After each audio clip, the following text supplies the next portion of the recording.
thing what Muybridge was doing for Leland Stanford, trying to use study the physiology of the horse so that you can breed a better horse, as we heard in the film. We're studying the physiology of molecules so we can breed a better energy device or an energy absorption, or we're trying to make molecular machines. And so we're exactly the same principles that we're going on here, we're doing now just up the hill at Slack. All right. And Corey, for you, I'm curious, when you think of Muybridge's legacy in photography, do you think he has much of a legacy with photographers? I mean, there's a lot of photographers in the 1800s. And if so, can you talk about that? And I'm curious if you have any thoughts about why Muybridge has this capacity to just keep being refound, rediscovered, reinvented by subsequent generations of artists who come across him.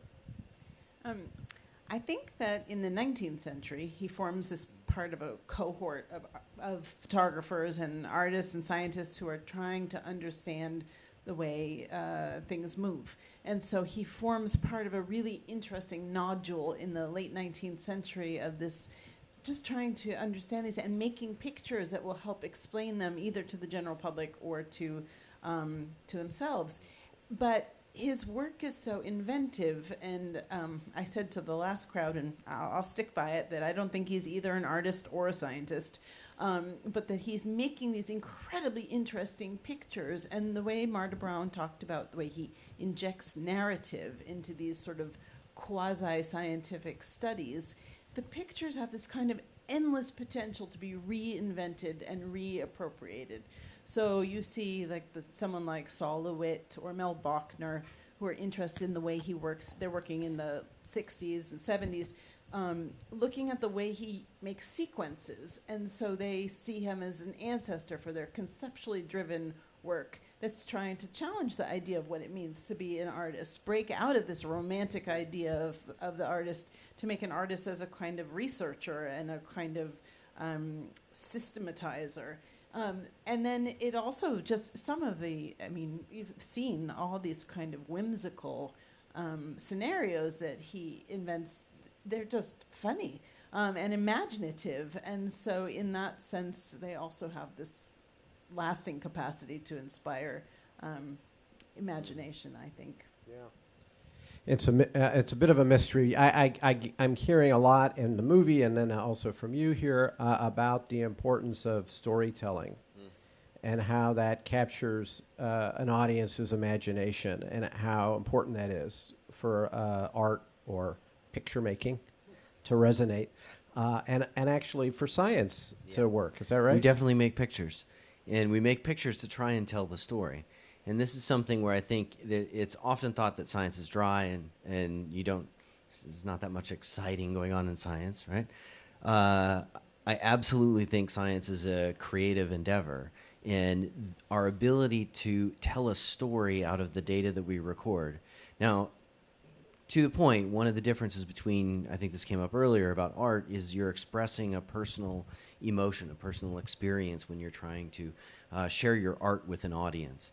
When you try and share scientific data with an audience, you're trying to inspire the meaning that they can then build the next stage. And so that's where I think reproducibility comes in.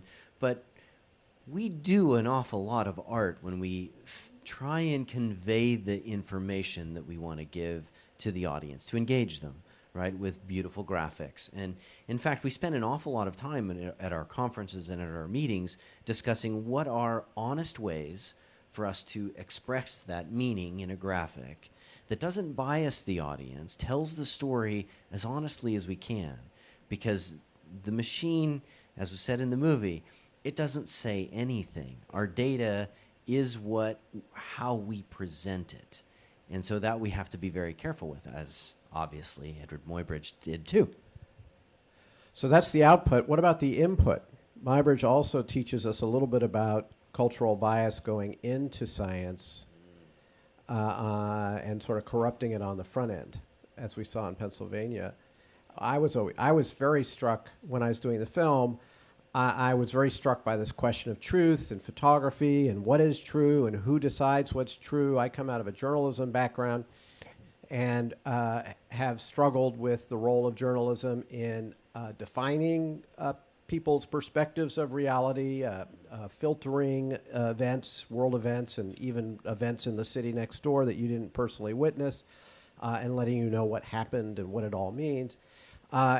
And so I was struck in Pennsylvania, very struck that this sort of austere institution, much like Stanford, with all this authority and credibility for truth-telling, was steeped in the cultural biases of its time, in terms of the gender bias, and the racial bias, and the belief systems, and how that ended up working its way into. And we're not today No, steeped in our own cultural bias? Of course we are. I mean, both science and art happen in a context, and that context has to be taken into account whenever we evaluate the output of the sciences and the art, right? And so we have to view the context with which the science is produced to understand the meaning and the biases that sort of are inherent in it. I think we're coming up pretty heavy into that right now, given the politicization of science often. And so it happens in a context. So is there a way to rid science of bias, or is it more about being able to see it when it's there? I think recognition is what we can hope for. In our previous conversation, I said that I kind of don't believe in truth because of my philosophy background. I also don't actually believe in time either. But we'll set that aside for the moment. But if you let go of this notion of objective truth, and you just accept that what we measure is a subjective view of reality, quantum mechanics sort of is like the epitome of that, a little bit. The act of the measurement actually determines the outcome of the experiment. And so we're in a very subjective world. And so to say that there's a truth to be had beyond this that we experience in this context of this particular culture, of this particular time, I think you're asking too much of truth. Did somebody just clap? All right. What about this concept of the machine? We have two versions of the machine that are offered up, Corey, in the film. One comes from Stanford, who says the machine cannot lie, which I think we all chuckle at now. But maybe not. Maybe some people just believe in the machine. And Tom, who says the machine doesn't say anything at all. It's just a passive tool of the human who controls it. What's your take on that? Well, what's interesting is in the 19th century, so photography is invented in 1839, and it comes out of this culture of physics, of optics, of explorations of light. I mean, so the camera itself becomes an instrument in the study of understanding all of these phenomena, not just for making pictures, but for actually understanding how things like light work. So the camera becomes another instrument in a kind of knowledge production system, and the kind of knowledge that the camera produces has to be evaluated against other instruments, like things like the microscope and the telescope, and which are themselves not considered neutral instruments. And so you have to look at the kinds of data that the camera produces against a backdrop of a kind of total reevaluation of understanding how instruments produce information. But of course, when you're making pictures like Muybridge is doing, he's not only you're putting like the inputs and the outputs, and so there's place for manipulation on both ends. Stanford has a vested interest in saying that the machine doesn't lie, right? Because if it lies, he loses his point.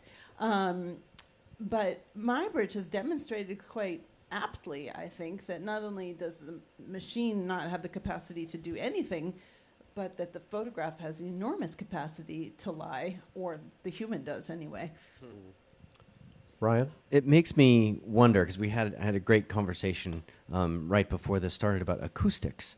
And my next question, when you were describing things about taking the images, but if you really could combine it all and just assume that everything lies a little bit, but they lie differently, does that kind of tell us that when we do sort of multimedia exploration, or in science we call it multimodal experimentation, are we acknowledging that we never see truth, but we hope to see it from multiple perspectives. Sort of like Muybridge, we were talking during the show. It's essentially tomography is what he invented when he put these cameras around the object. And so, again, scientific good output for anybody who's had medical imaging done on themselves. Thanks, Edward. But you know, if you look at an object or you look at a scientific study from a multiple perspectives, you're sort of acknowledging that they're all going to lie, but in different ways. And so does that help us access a little bit closer to truth? We're aiming for a target. We know we're going to hit wrong, but if we do it a few times from different perspectives, maybe we get a little closer. Well, the medical imaging is, we were talking earlier about my interest in X-rays, and of course, you know, the X-ray is discovered just, 10 years after Muybridge's experiments. But when the X-ray is discovered, they used it not as, they called it retrospective diagnostics, because there was no way they were going to trust this picture to, so they would take the picture, then they would perform the surgery, and then they would look at the picture to see if, in fact, it confirmed the diagnosis that they had made from the surgery.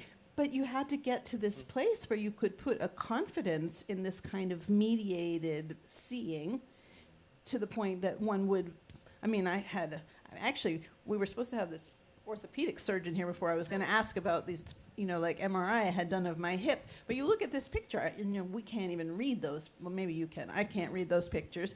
And I listened to this guy tell me what the picture says, and he's like, oh, we're going to, replace the hip or whatever it is. And you're like, oh, okay, that sounds like reasonable assumption based on these pictures. Mm-hmm. But you had to get to a place where you could decide that the data produced by the instrument was viable. Trustworthy. And you have to do that all the time in your work. Yeah. Absolutely. And medical imaging is kind of funny you bring that up, because the machine might be lying, because the machine is also informing often how you interpret these images as we start incorporating new technology. And we're going through kind of a new renaissance a little bit with our use of computing, and artificial intelligence is helping us interpret data that is too hard for the human eye to see. And so, again, this question of does the machine lie is going to be something that's important for us to think about. Well, yeah, obviously we're in the what's it called? The ChatGPT. Who's very friendly, by the way. Yeah, is he? Yeah. Absolutely insists it has no agency. But I don't believe it. Actually, Scott, who was the first panelist before the previous, but anyway, he got hurt, so Ryan sat in. But Scott over the phone told me that he's asked he's a bioengineer, he's asked ChatGPT things, and it always gets it wrong, terribly wrong. And he says, I'm faculty at Stanford, according to it. My bio already gave me the facultyship, so thank you, ChatGPT. Is that wrong? That is wrong. Okay. So there is this sort of like science fiction-y kind of fear, promise relationship to machines. On the one hand, they bring us ease and other benefits of various kinds. Leland Stanford's railroads got us from point A to point B much faster. Edward Muybridge's photographs showed us sometimes accurate versions of things that we would never see in our own life. But they also, there's a bit of the howl in them, this fear that they'll, from 2001: Space Odyssey, that they'll take over the world. All these science fiction fears about our relationship to machines. Here we are in the ground zero of machine or of modern technology making. Does it concern you? You work with the most advanced machines out there. When you see Muybridge's story, does it in any way give you pause? It certainly does, because especially this, how does the way that he saw the world, especially coming back to this point about the Pennsylvania extravaganza, how he saw the world, how they saw the world in their cultural context that they produced this living organism of the images that grew out of that, we are going to have to worry about, because we're doing that same thing in our own context. And, the way that we essentially filter our images and our data to feed into a system that is going to give us suggestions about not just what movies to to watch or what music to listen to, but also how to interpret our data that we're recording too fast for any human to realize. And that's another thing. His images were coming in. We talked about the rate of the images. We're doing these exposures at a fraction of a second. We're now taking an exposure every microsecond. So we have millions of images coming in within a second continuously for days on end. And so no human can go through that. So we must use our technology as a crutch. But we have to be aware like this that our technology doesn't get us free of bias. We are baking it into the machine already, right? And so I think this makes it very real for us in science too. Yeah, the idea of the bias being built in, I mean, everybody is all up in arms, right? Whether the kid, nobody's going to be able to write, you'll never be able to tell if someone's written their own college admissions essay and all these things. But when you read the essays that it writes, I mean, they're competent, but they traffic in cliches, meaning they're only as good as the inputs. So they're scraping the web for all kinds of things, and what you end up is a competently written but unoriginal text. But in a weird way, it's sort of like what Muybridge did in giving this aura of scientificness, objectivity to his work. He knew that to make something look scientific, you had to put all these numbers at the bottom. You put rulers, you put grids. If you put things that look like, I mean, I thought when Gary Oldman starts talking about how detailed that is, and I'm looking, I'm like, that's a total sham what he's done there. I mean, yeah, maybe he has measured all of those things, but those numbers actually don't mean anything, certainly not to Muybridge. Maybe to a horse breeder they mean something. But Muybridge had no idea what any of that data meant, but he knew that if I want to make this look, like I've done some science here, I got to put a rule. You put a ruler in, and you put a grid, and you put some numbers, and you got like science on a plate. And so it's sort of the same thing. Like you're signaling these kinds of just enough to give this appearance of authenticity. And I think that, I mean, I don't know, ChatGPT will probably move on from here, but where it is now, at least in sort of the text, it signals just enough that it's believable, but it's still a total record of the cultural biases of the information that's available to it. It's interesting you say, I don't know if you're joking or half joking or serious, that you don't believe in truth. I'm very serious about that. All right, serious about truth. Okay. Well, it's interesting. As I was making the film, it was our last presidential administration, so the question of truth was very much on my mind. And I could see the consequences of discarding something we call vaguely true or false, factual or unfactual. So that was just very vivid in my mind. I already was oriented as a journalist to think in terms of trying to see the world as it is in as accurate a way as I can without making everything kind of a Rashomon tale, like everybody has their own point of view and they're all legitimate, and somehow we mix them all together and truth comes out. That sometimes it's not true. Sometimes people lie, especially people in power. And so I don't know, that I don't really have a question on that one, but that's sort of where I was coming from truth. All right, so maybe I'm playing a little fast and loose with truth. I do believe that in scientific integrity, and that integrity drives you to try and say things that you are confident other people will discover as well. And so it's essentially we're trying to say, I believe that my results, and I try to make sure that my results are something you can build a future upon. And when you say some people lie, some people don't care about building a future upon the things that they produce. And to me, that's the difference between integrity and lack of integrity. So it's semantics. So let's put truth away and we'll hold on to integrity. Okay.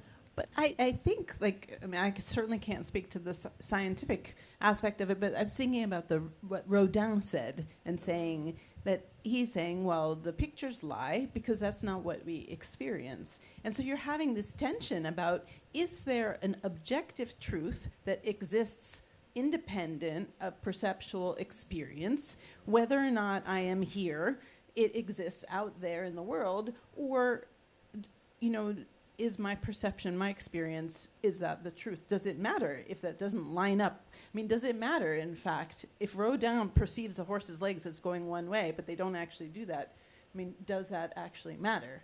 That it's not scientifically accurate. Yeah, kind of like the weight in what he said about that's not how it is in the human eye, right? And it's true. It's not how it is in the human eye. Art may be speaking to the human eye, and science may be speaking to this thing that has some sort of sense of reproducibility and repeatability, regardless of which eyes you look on.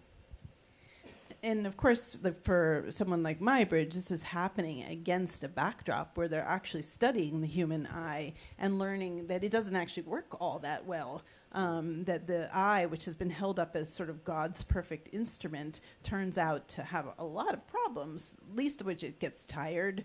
It's attached to a person, which is a real problem because a person has a brain and therefore has cultural bias.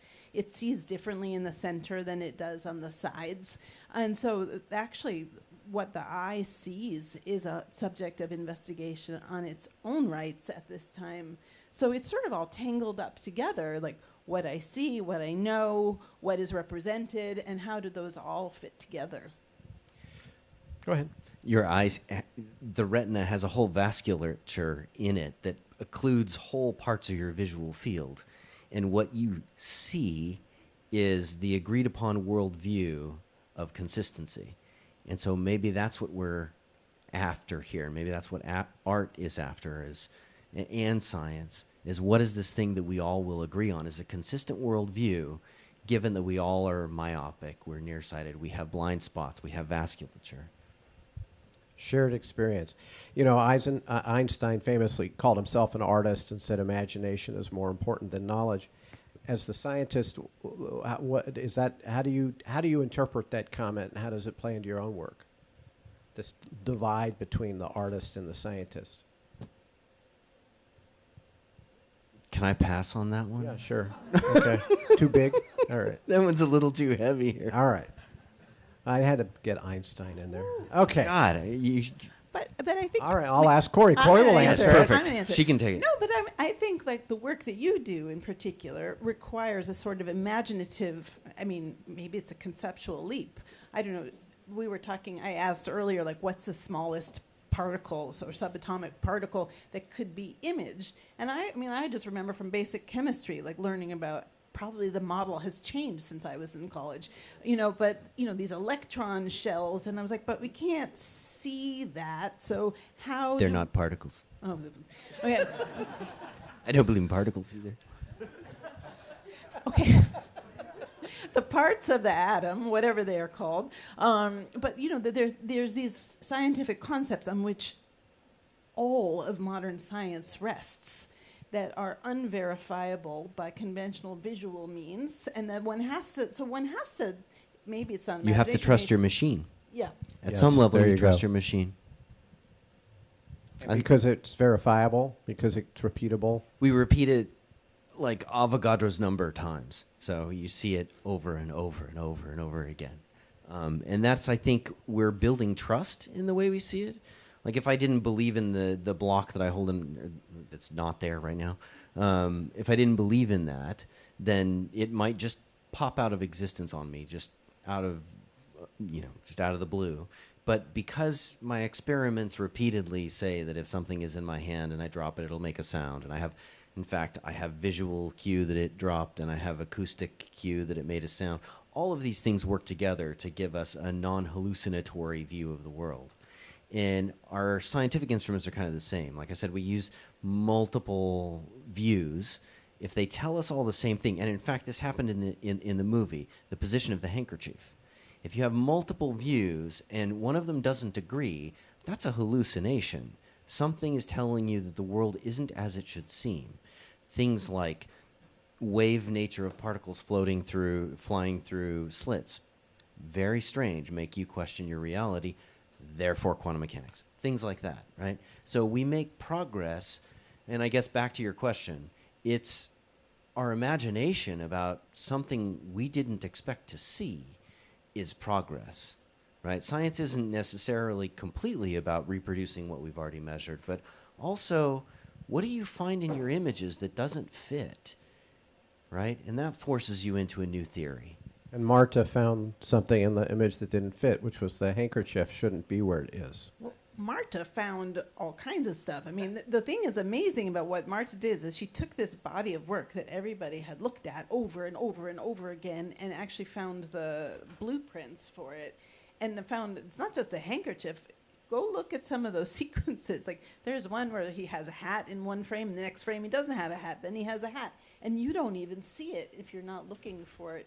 I mean, they're kind of, when you actually stop and look at it, but it's amazing how much your brain fills in when it looks at these pictures and just wants to see it as a seamless sequence. And nobody had ever noticed this until Marta sort of started looking at these things and figuring out what he had done. He renumbered the plates. I mean, and so that again is sort of whether the machine lies or not. The machine actually maybe made truthful pictures, but our brains do a lot of additional work.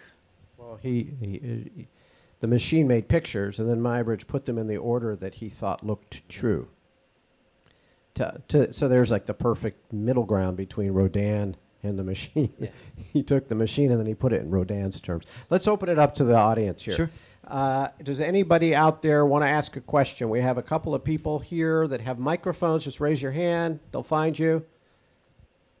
Okay, I've got a question up here in the back on the left. Oh, over here? Hello. Hi. Is this working? Yes, we can hear you. Okay, good.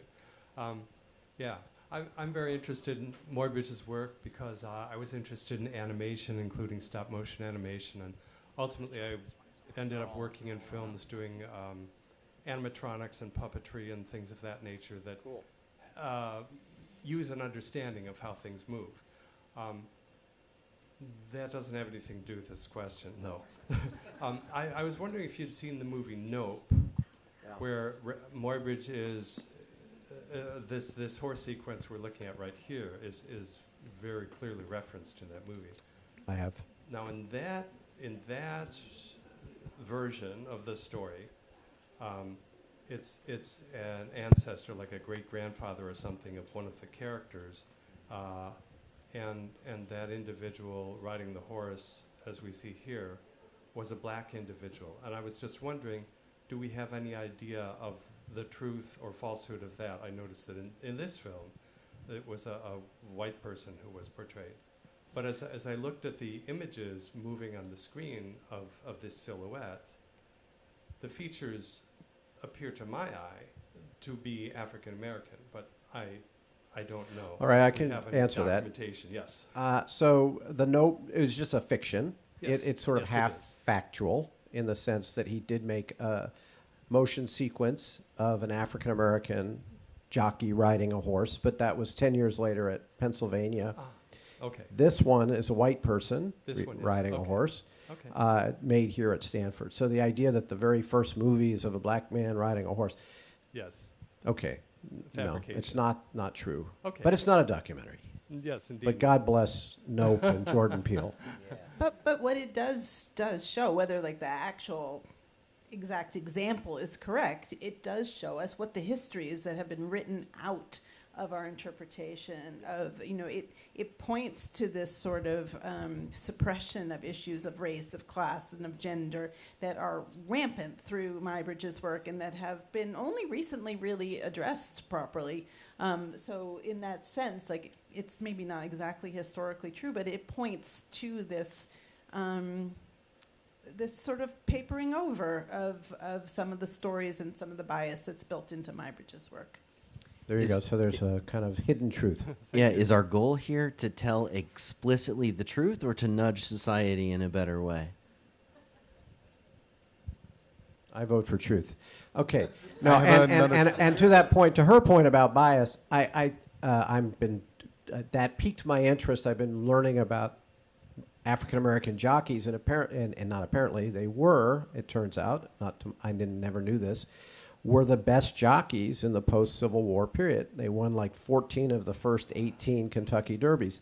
The first jockey put in the Jockey Hall of Fame, which was started in the 1950s, was African American. one of these guys who was dominating in that period. And these were all former slaves who were trained by former slaves. And by the time, the Reconstruction period ended and white supremacy was really reinstalled in the South, they faded from view. So there's this window of time and this moment of quasi-freedom that's why that man is riding a horse, right? That's why he's black in that picture, is because there were black jockeys. And even in the language we use, I kind of give it a pass, but Marta and others in the film say, I don't remember if I used this line, but it's commonly said that Muybridge had one black subject, Ben Bailey. And I kind of buy that because the jockey really isn't the subject, it's the horse. But there is another black subject in the work. It's the jockey on the horse. He's clearly visible, which from a kind of photographic point of view we can tell because of the advances in photography. Between his early photographs and his later photographs, he changed from wet plate to dry plate. Dry plate was much faster. He moved his light source from behind the subjects, where everybody was blown out, to in front of the subjects because it was much faster, and suddenly the pictures got much more clear and detailed, and you could see the features of the rider clearly. Somebody else have a question? I have over here. I wondered if Leland Stanford used any of the information that he gathered from the photographs in the breeding of horses. Okay, I don't know. I know he had something called the Palo Alto Method, which he was famous for. There's a whole book out there. You can find it online on Google, which describes in great detail his training methods. But I don't honestly know. I never saw any comments by him to that effect. I mean, he did claim the pictures, and he used them to talk about equine motion, but I don't know that it translated into a specific. They had a horse that, and I can't remember the name of the famous horse, that sired a whole line of winning horses. And that horse was purchased, as I recall from hearing the story, unraced. And so everybody thought he was a novice. Stanford was a novice for purchasing this horse, I think, on the East Coast, bringing it back here. It had never been raced before, but he bought it unraced and then used it to then sire a bunch of horses. And the whole line had kind of dominated racing since then. So I would hope that maybe some of this physiology inspired him to buy this horse. That sure would make a great story. I don't know. I would hope a historian would look that up. I say it's true. Perfect. We have a question up here on the balcony. There was like a little moment in the documentary where it was mentioned that they don't know what other chemicals he used on the plates for the photo of the horse were, and I was wondering if there's any research around that or any guesses as to what happened there. I can. Okay, so I got a B in high school biology, which was my last science class, and it was only a B because I cheated for the first half of the class till I got caught, and then I got put in the front row. So my first half I got straight A's, and then it balanced into a B. So I'm the last guy to ask this question of. But I can tell you that Luther, who is the old wet plate photographer, he offered up a theory in one of these Q&As, which he didn't mention to me ever until the Q&A at a movie. I wish he'd mentioned this. But he thinks he put something that he speculates that he used a chemical that they use in the developer into the exposing method, which somehow made it faster, which I completely don't know. Then there's this other woman, Miriam Hebert, I think her name is. She's another person I've met who studies the chemistry. She's a glass chemist, and she works at the Smithsonian. And she's been trying to analyze, she has been analyzing Muybridge's glass chemical compositions in his negatives. Only there are none for the motion. They only exist for the landscapes. So she hasn't been able to use those. But she found a whole lot of mercury in his landscapes. That's good for you. Yeah, exactly. It would explain a lot, right? No, I mean, the thing about the chemistry from the 19th century is that, well, you saw, I mean, it was mixed on the spot in the field, and everybody had their own proprietary method. I mean, if you read 19th century photographic journals, they are excruciatingly boring because fully half of any journal will be everybody debating, like, if you add 2 drops of this and this drop, it's just mind-numbing chemistry. So what the only way to do it would be to scrape the collodion off the plates, I guess, and analyze them. But even by the landscape work, I'm sure he'd changed his method, and he would have probably used a different formulation in the field than he did, I mean, in Palo Alto. Okay, that's a good non-answer. Okay, next. I have some comments and Here we are. maybe Okay. a question for you. Yep. So I'm fascinated by this film. I have been teaching documentary classes at Berkeley, so I also am on the what is truth part. So I am going to question the category of truth, right? And I find it fascinating that you gather together people that are invested in the research of art, photography, and also scientists to talk about what is truth, and that you are actually claiming a truth. And the thing is that I love this film of yours because of the way it, to me, it's not clear about anything about him. I don't live with a knowledge of the person. I don't think a good documentary, it's one that has the pretension, the ambition to give us the knowledge about the person, to make it known to us. And there are more black holes about Muybridge for me that are fascinating, like the fact that he was actually manipulating the images, that we didn't know what he put in the solutions, that he killed someone. I mean, all these things make a fascinating portrait. So to me, the question then for you who believe in truth and the truth, what is the truth that you communicate to this film for us? What is the film's truth from your point of view that we have to take away? Thank Okay, you. I think I'm going to pass out with this question. Okay, what's my truth? I think the truth I was trying to convey in this film had to do with, it's not easy to articulate, actually, because I understand where you're coming from. Truth is a sort of a malleable, squishy thing. And it's different amongst us, and it's different across generations, and it evolves, and it's a difference between cultures. I think there's some truth is. I think truth is sort of it's a tricky word, obviously, because Tom sort of suggests it's the work of art. Art produces truth. And that means it's super personal and individual, and I don't know, something about our core being, and something unknowable or unseeable, like science finds, only we find it in our soul. And then we think of truth also as something a machine can find, right? Because it sees what we can't see. So it's like the opposite kind of truth, which is more like factual data. Factual data, it's not truth. Factual data, it's data. The truth is a value we attribute to that data, right? So that's the interpretation of the input, right? And I mean, you know better, right? Everybody. I mean, so yeah, it's a difference between the value of truth and the factual data. And this we are coming to what you said, repeatability. I'm not sure. And then we go back to the former president. I mean, we can think in these categories of. You want to tackle this one, philosopher, scientist? Yeah, okay. So I don't know if I mentioned philosophy was how I got my start.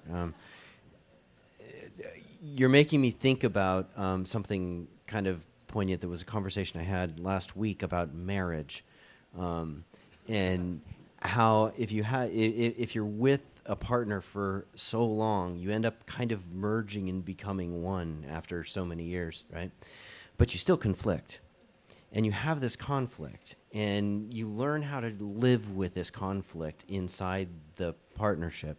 Very much like you as an individual, if you're introspective, you will have self-conflict as well. And truth to me is the conversation, right? This relationship of two things trying to home in on what is it that we're talking about. And maybe the thing that we're talking about, the data, factual data, isn't the truth. It's our conversation about that data that is the truth, maybe. I think that's good. I think what I was trying to say in this movie is that our realities are shaped by forces that are often unrecognized, like, we recognize them a lot today, maybe to a fault sometimes, but race, gender, and class particularly. Class we tend to ignore in this country because it's has the dirty S word association with it, but it's very important. And it was interesting to me to see Muybridge through a lens of culture in which he's so narrowly discussed, well, actually he's chewed over quite a bit by feminist scholars for the way for his treatment of gender in those things. But mostly he's sort of seen as a technologist and as this innovator who worked with Stanford and as a murderer.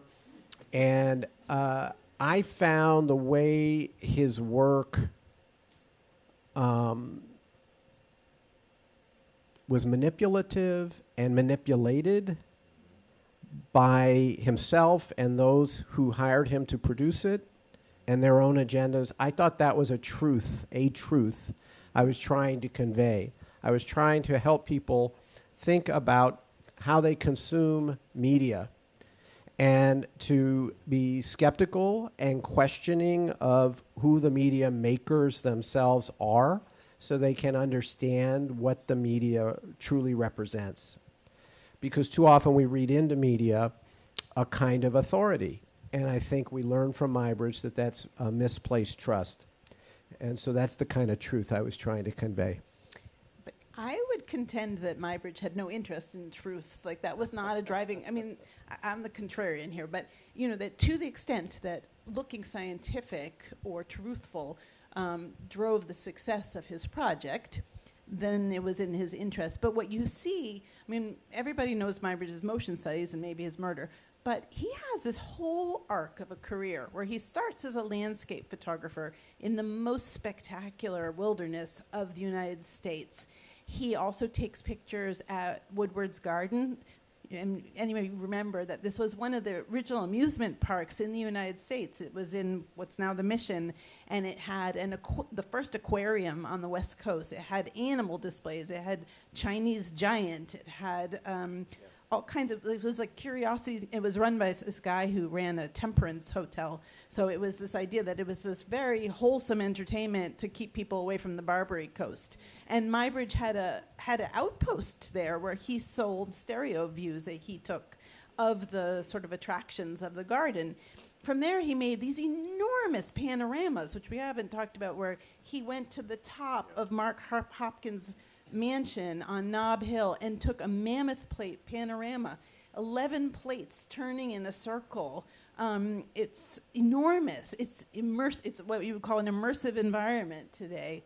And then he goes on to make these pictures, which are all about the pleasure of looking.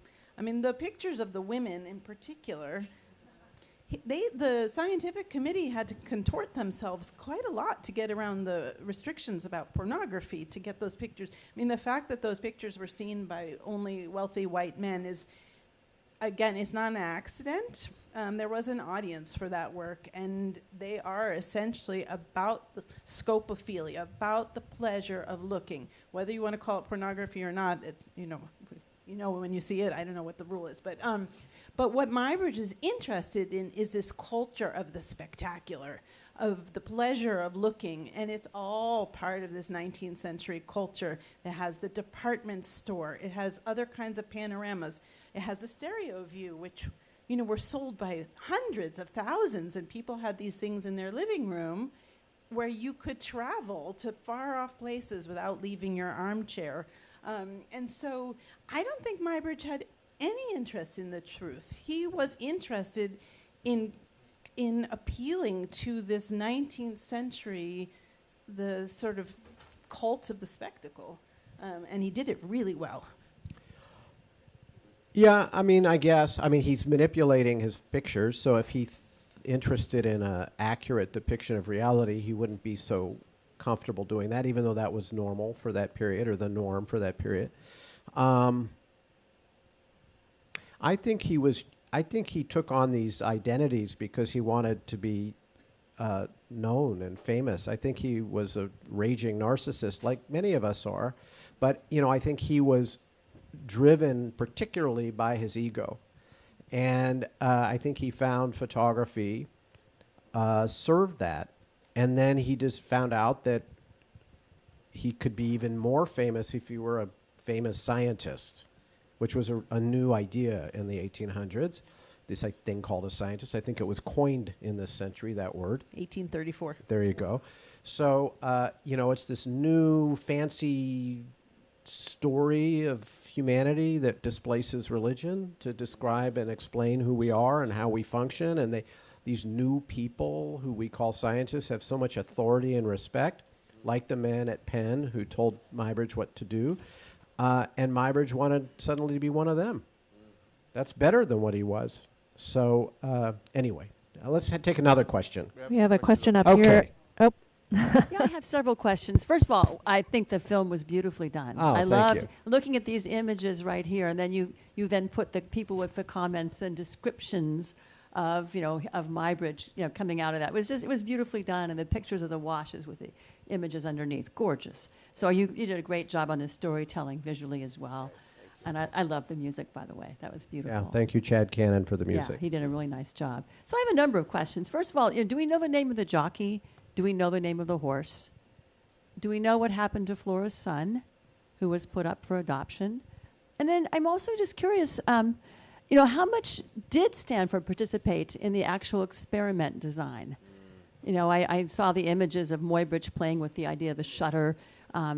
But did he just say, I want to know because I bet with my friends, which is always what I heard, whether a horse's feet are off the ground or not. That was a bet, supposedly. I'd heard. I don't know if that's true. But, how much did Stanford actually participate in that design of that idea? Or was it really, truly all Muybridge? Or was there some combination thereof? All right, I'm going to forget some of these. But the first question was, do we know the name of the jockey? The jockey in this picture, we do know the name. Okay? I don't remember it, but it's out there. I can find it for you. The horse is Sally Gardner in this picture. That's her name. If you want to know about the African-American jockey that's in Nope, we don't know that person's name. And we don't, I don't know if we know the name of the horse in that one, actually. If it wasn't, it's not Stanford's horse, so there was much less interest in Right, the individual exactly. horse. So I don't remember ever seeing that horse named. The son, the orphan, was eventually adopted, I guess you'd say, or taken in by a family. I think he was around 9 at the time, is what I feel. And he lived his life working as a gardener and as a landscaper. And in the 1940s, he was hit by a car and killed. He was in his 60s. Okay, so it's not like he was 11 years old. But anyway, he was killed by a car. He's buried in Sacramento. You can find his grave online if you put Florado Helios Muybridge in a search engine. That's a part you're doing. The name. So they name him Florado Helios Muybridge. So that's the poor kid's name. So he takes some, I don't know, Latinized version of Flora's name. Then he gives him the sun god as his middle name. It must have been a huge disappointment to Muybridge to figure out then it was not actually his son after he'd clearly invested his offspring with this quite a legacy. Was it his son or was it not his son, or we don't know? We don't know whose son it was. Some people have said, he looks a lot like Muybridge when he got older, the son, Florado. So maybe he was Muybridge, but we'd only know if we dug him up and took some bone particles. But Muybridge was cremated, so I don't know if you can take up ashes and do a DNA thing. So I don't know if we could figure that out. And then as far as the Stanford involvement in the study, He was not involved to any. I never read any indication that he had anything to do with the design of the study. His railroad engineers were involved in helping Muybridge figure out some of the technology that was involved that he came up with, because the mechanism was Muybridge figured out. I'm terrible at the science end of things, but some kind of an electrical circuit was snapped by the horse that triggered something called an armature that was on the side of the shutter, and then that triggered the shutter to move. And for the ones we don't use in the movie, with the little bench in the back, the Sully, I can't remember what it's called, Surrey, I think. Yes. No, sulky. A sulky, the little bench the guy's riding on. They have wheels, and so he would create a track that had little electrical circuits that tied to the shutters and would trigger the shutters. For the running horse, this Sally up here, she had to run through a string that was strung across and as she would break the strings, it would create an electrical charge that snapped the shutter. It's kind of, amazing technology, because it combines this kind of physical technology, mechanics, with electric technology, which was drawn from the telegraph. So it sort of ties into all these other technologies. But basically, when it completed this electric circuit, it would trip the shutter, which is, kind of miraculous. And when Muybridge had his falling out with Stanford when he wrote the book, he sued Stanford. I didn't put that in the movie, but he sued Stanford and lost. And he based the lawsuit, as far as I can tell, on a very odd claim, which is that Stanford had damaged his reputation, which is very Muybridge to use that as the basis of a lawsuit. And because he had kind of suggested he wasn't the one who came up with this, to my knowledge, copyright was in play with photography starting in the 1860s, and Muybridge had all the copyrights. I don't know why he didn't sue him for copyright infringement. But anyway, he sued him for that. And they're in the depositions and elsewhere. There's a lot of dispute over who was the designer of the apparatus that did this. And this guy, Isaac, is the engineer for Stanford, who apparently claims to have been the one who designed and I kind of believe him, because Muybridge doesn't know that stuff, and railroad engineers would have better idea how to make this stuff work. Okay, next one. We have one up here in the balcony. In the balcony, yes, let's go up.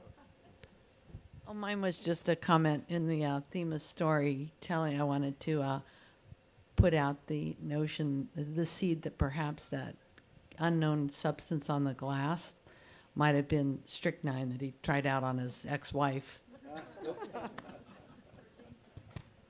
Strychnine, yeah, interesting. But he was in Central America, so that would have been a tricky thing to pull off. Quantum mechanics explains everything. That's right. Multiverse. For Dr. Coffey, you mentioned your disbelief in time. And to the conventional view, time and timing is very important in these sequences of photos.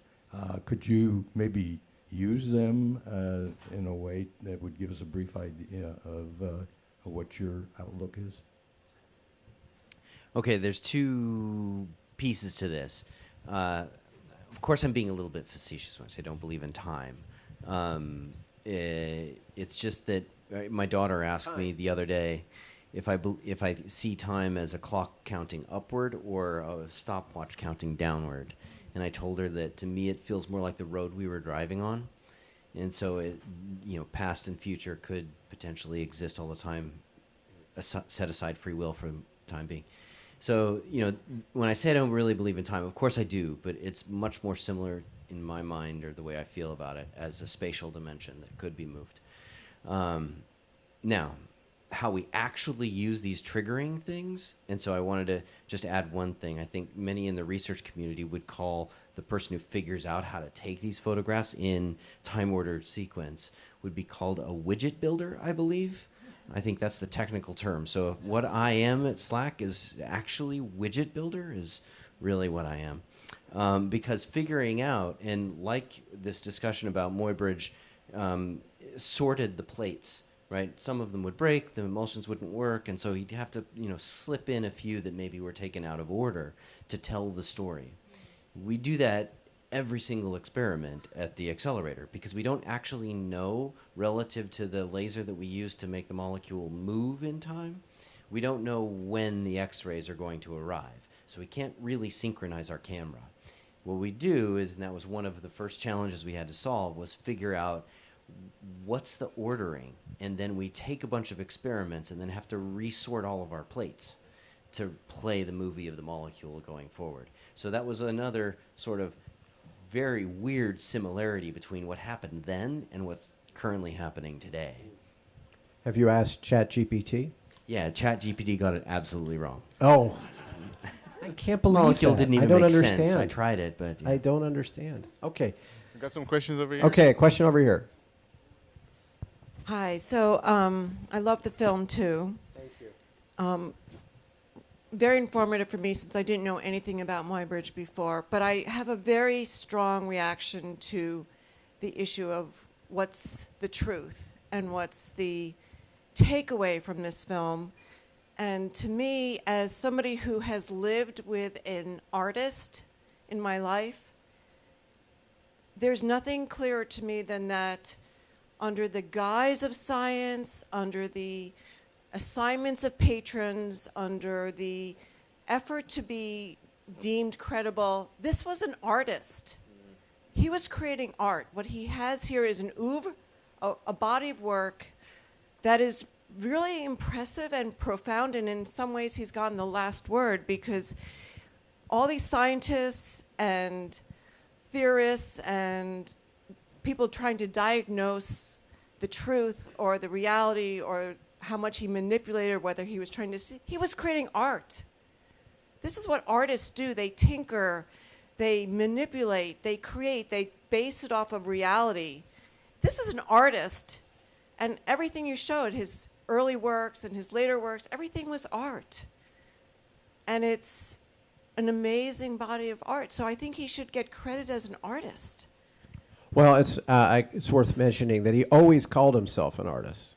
And that's really what he was. Even at the end when he was just doing the so-called science, he always referred to himself as an artist.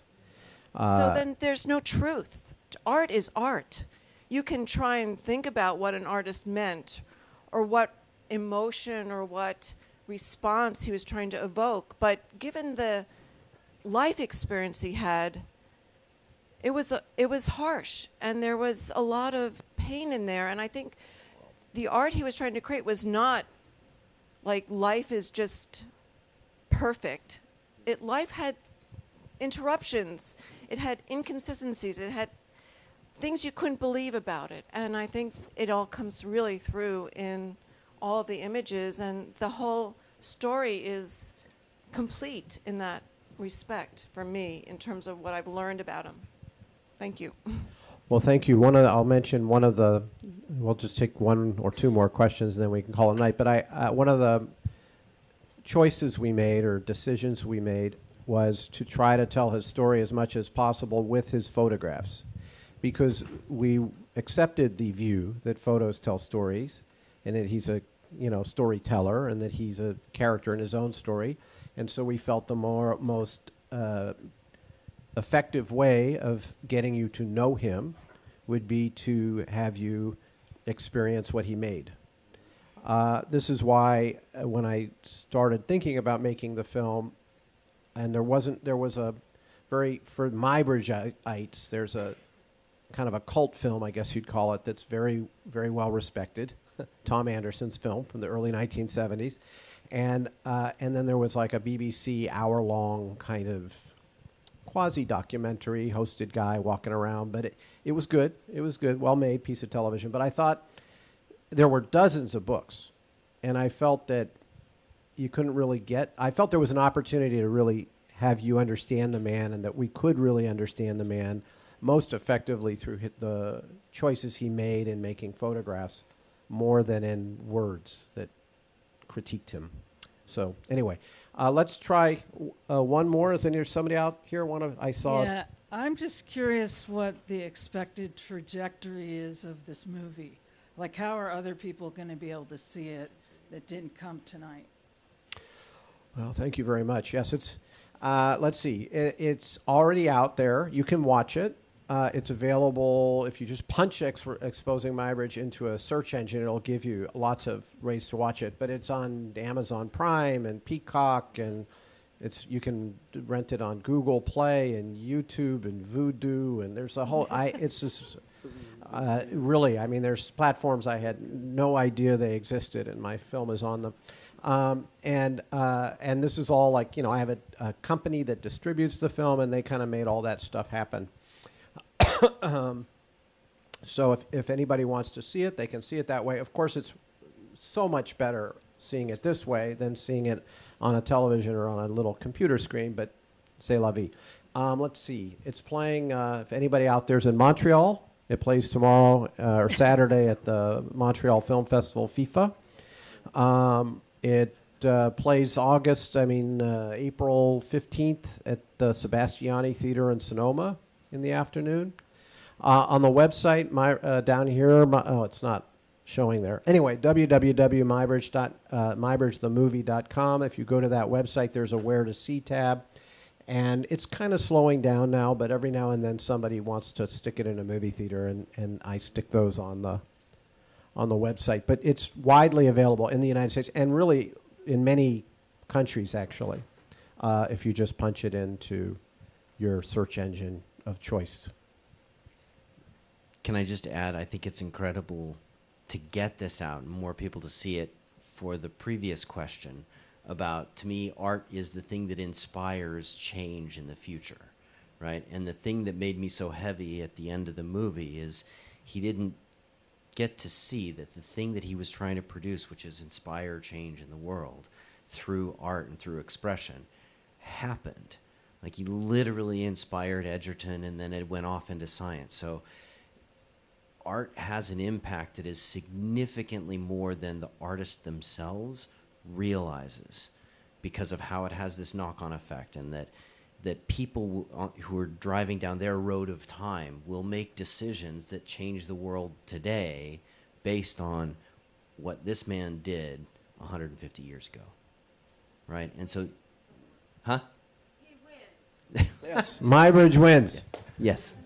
Yay, Muybridge. No. And that's a wonderful way to end, on the idea that art is an inspiration for us all. I should let everybody know this film was funded by the National Endowment for Humanities, which is your tax dollars at work. So yay for the federal government supporting artists.